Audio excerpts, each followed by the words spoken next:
Hello and welcome to another video. All right, so for today's video, as you can see, we had to record the beginning in a new setting. I didn't record the beginning of it when we started the process. In this video, all we got done is steps 1 and 2, which is pretty much very basic. We did the bottom painting of the chassis in the semi-gloss black that we needed to do, and then we went ahead and painted the engine, painted the wheels, and then we assembled it all. So just stick around and you'll be able to see a little bit of that process, and I hope you enjoy it.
Alright, so guys, I apologize for the big jump in progress. My camera has a really bad battery that just cooks the camera and overheats it and just stops it. Here we did a little bit of touch-up work. Got the little gold details. Went ahead and did it on this piece as well. Didn't call for it on the instructions, but I thought it would look nice. And then for the exhaust part here, this whole piece is supposed to be generally X16. For the base of the exhaust, I started with the Rust-Oleum, and then for the muffler tips, you can barely tell a difference in the color, but this one was the titanium silver. Then we did a little bit of the, I think it was the X10, the gunmetal over here, and then a little bit of the Vallejo rust weathering for the turbo. And then for the little seams, I just hit it with a little bit of the panel accent liner. So we're gonna go ahead and assemble this right now.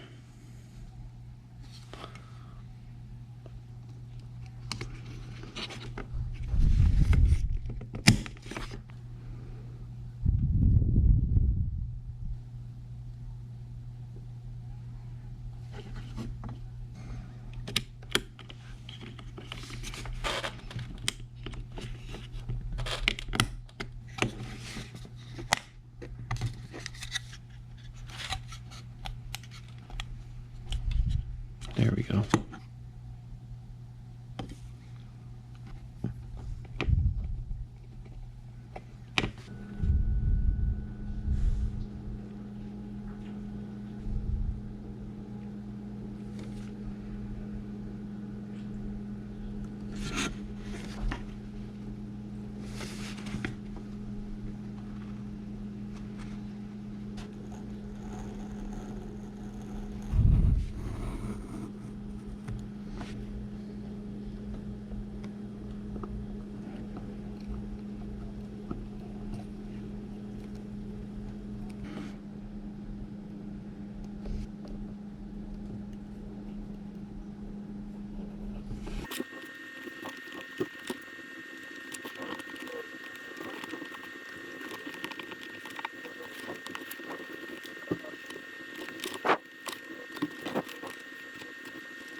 Okay, so my camera crashed once again. We went ahead and did this piece here. I think this was like the intake manifold or part of the exhaust. For this part, it was supposed to be all XF16. We went ahead and did some changes, of course. The base we did with the silver Rust-Oleum, and then for these parts here, we hit it with the X31 titanium gold. We used the gunmetal for this one tubing over here and over here as well. And then for these little manifolds, we went in with the XF56, the metallic gray. Just a little bit of variety of different metals there. Wheels are also done. I'll go ahead and assemble these final pieces here.